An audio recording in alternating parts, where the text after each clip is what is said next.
तो बच्चों, पुनः आपका हमारे इस वर्ग में स्वागत है। आज एकादश पाठ 11वां पाठ लेकर के आपके सामने मैं उपस्थित हुआ हूँ, जिसका नाम है व्याघ्रपथिक कथा। जैसा कि नाम से स्पष्ट है, व्याघ्रपथिक कथा। बाघ और पथिक मतलब यात्री, राही। बाघ और राही की कथा है। ये बहुत प्रचलित कथा है, हम लोगों ने भी बचपन में पढ़ा था और आज आपको भी हम लोग पढ़ा रहे हैं। तो यह कथा है, इस कथा से हम लोग कुछ शिक्षा देने की बात की गई है इसमें। और नारायण पंडित के द्वारा, नारायण पंडित रचितस्य हितोपदेश नामकस्य नीति कथा ग्रंथस्य मित्र लाभ नामक खंडात संकलितः। यह जो कथा ली गई है, नारायण पंडित के द्वारा लिखी गई हितोपदेश पुस्तक से ली गई है। और हितोपदेश के अंदर भी एक खंड है, एक चैप्टर है, एक अध्याय है, उसका नाम है मित्र लाभ। उससे ये कथा निकाली गई है। ठीक है, परीक्षा में आएगा तो उसको हम लोग स्पष्ट कर लेंगे, ऑप्शन देख करके, विकल्प देख करके उत्तर हम लोग दे देंगे। हितोपदेशे बालका नाम मनोरंजनाय। हितोपदेश जो पुस्तक है, इसमें बच्चों के मनोरंजन के लिए और क्या, नीति शिक्षणाय, नियम की कुछ बातें, कुछ नीति परक बातें, उसकी शिक्षा देने के लिए नाना कथा, अनेक प्रकार की कथाओं के द्वारा, पशु पक्षी संबंधा, पशु और पक्षियों से संबंधित कथाओं के द्वारा आपको ज्ञान देने का प्रयास इसमें किया गया है। ठीक है, और प्रस्तुत कथा जो है, प्रस्तुत कथायाम लोभस्य दुष्परिणाम प्रकटित है। इसमें लोभ का दुष्परिणाम प्रकट किया गया है, दिखाया गया है। लालच करने से क्या हम लोगों को हानि होती है। ठीक है, और पशु पक्षी कथा नाम मूल्यम मानवानाम शिक्षार्थम प्रभुतम भवति। पशु पक्षी की कथाओं का मूल्य मनुष्यों को शिक्षा के लिए बहुत होता है। हम लोग शिक्षा लेते हैं पशु पक्षी की कथाओं से, ठीक है ना। और ऐसा 41वीं कथा भी यह ज्ञायते, ऐसी कथाओं से हम लोग जान जाते हैं, जान रहे हैं अभी इस चर्चा में। कश्चित वृद्ध व्याघ्र स्नातः कुशवस्तः सरस तीरे भूते। कोई बूढ़ा बाघ स्नान करके हाथ में कुश लेकर के और तालाब के किनारे बोल रहा है। क्या बोल रहा है? भो भो पंथा, हे राही, हे यात्री, इदम सुवर्ण कंकणम गृहीताम। इस सोने के कंगन को ले लो, ले लो।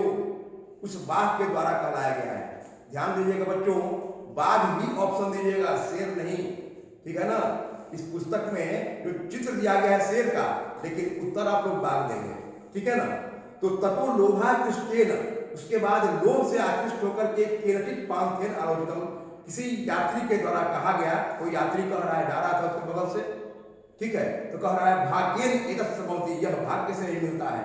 वो अपने आप में सोच रहा है कि बहुत भाग्य से मिलता है सोने का कंगन, कोई बुला कर हमको दे रहा है। और क्या सोच रहा है? किंतु किंतु अस्मिन आत्मसंदेह प्रवृत्ति न विधेया, परंतु इसमें आत्मसंदेह नहीं होना चाहिए। ये भी कह रहा है कि संदेह नहीं होना चाहिए, भाग्य से मिलता है, लेकिन संदेह कर भी रहा है। वह कैसे मालूम पड़ रहा है?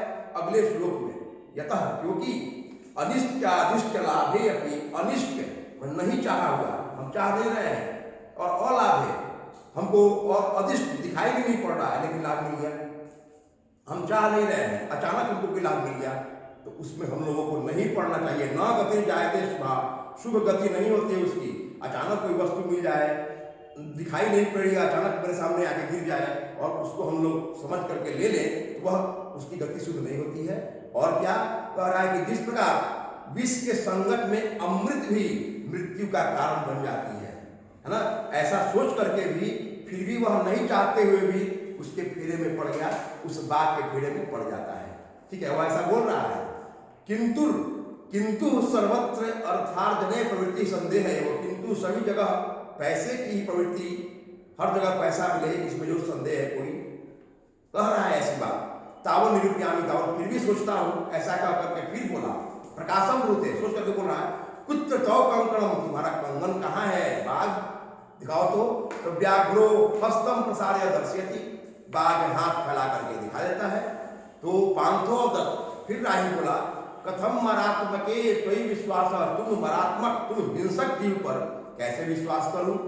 व्याघ्र बोला, व्याघ्रवाच श्रीणुरे पांथ, हे यात्री सुनो, प्रागेव यौवन दशायाम अतिदृवृत्त आसम।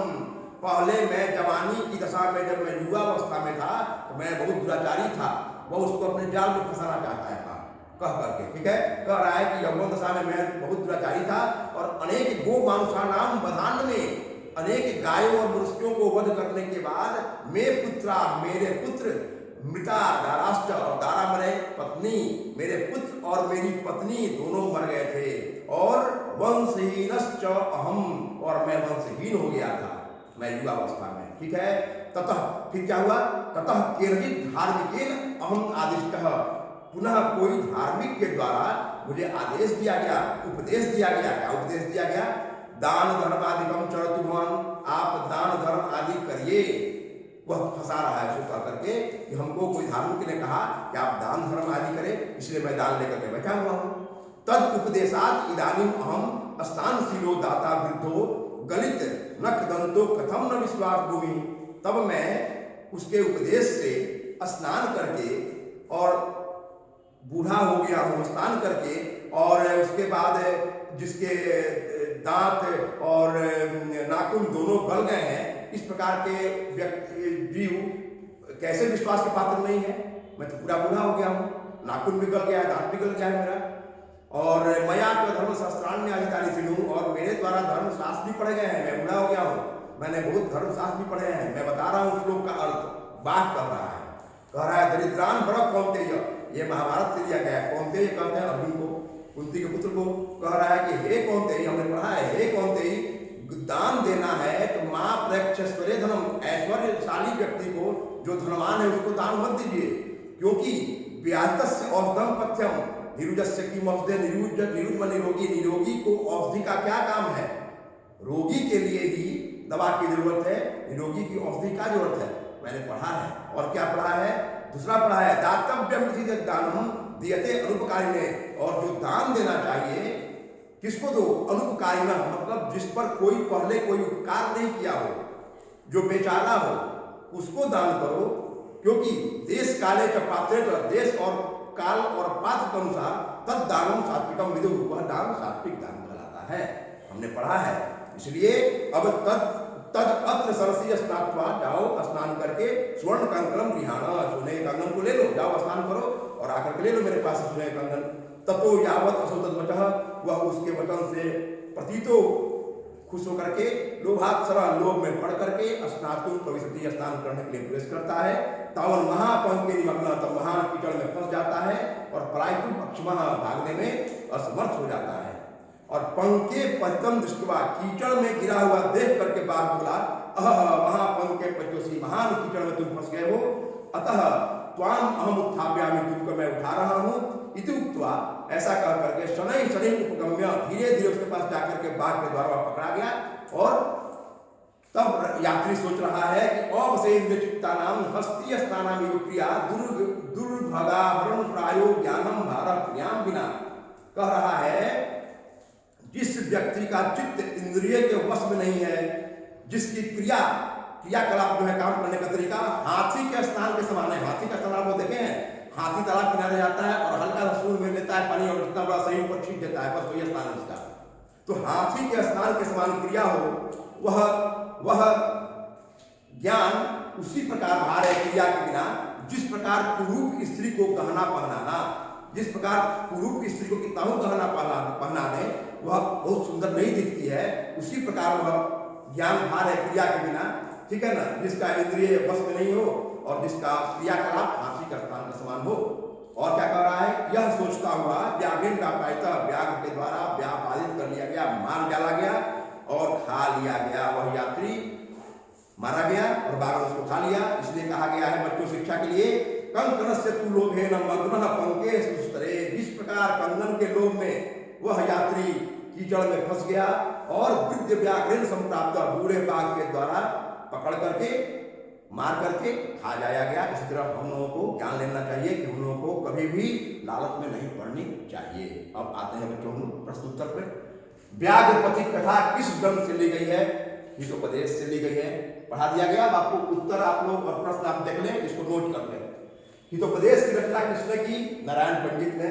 हितोपदेश के किस खंड से यह कथा ली गई है? मित्रलाभ से। इस कथा में मनुष्य के किस दोष को दिखाया गया है? लालच को। भाग्येन एतत् संभवति, भाग्य से यह मिलता है।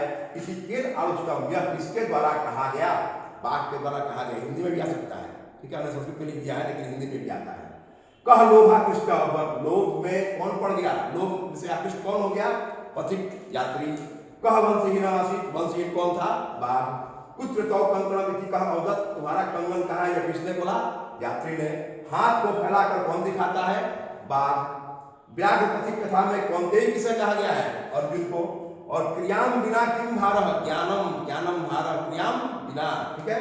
अब हम लोग आते हैं नभूतरी पर, दो प्रश्न बन रहे हैं। व्याघ्र पथिक कथा से क्या शिक्षा मिलती है, तो हम लोग अभी बात कर रहे थे व्याघ्र पथिक से हम लोग एक कथा से शिक्षा मिलती है कि हमें कभी भी लालच नहीं करना चाहिए, लालच नहीं करनी चाहिए। कोई भी कितना ही प्रयास करे लालच देने का, तरह तरह की बातें बता करके फंसाने का, हम लोग उसमें नहीं पड़ने चाहिए। जिस प्रकार वह यात्री बाघ के द्वारा पकड़कर मार डाला गया, वह हाल हम लोगों का हो सकता है। और सात्विक ज्ञान किसे कहते हैं, देश काले का पात्रे का, देश काल और पात्र के अनुसार जो दान दिया जाता है वह सात्विक दान कहलाता है, ठीक है। एक और प्रश्न दिमाग में रख लीजिएगा बच्चों, कभी कभी आता है कि व्याघ्र पथिक कथा की कथा अपने शब्दों में लिखे, बहुत शॉर्ट में 4-5 लाइन में आप लोग उसको लिख लीजिएगा, व्याघ्र पथिक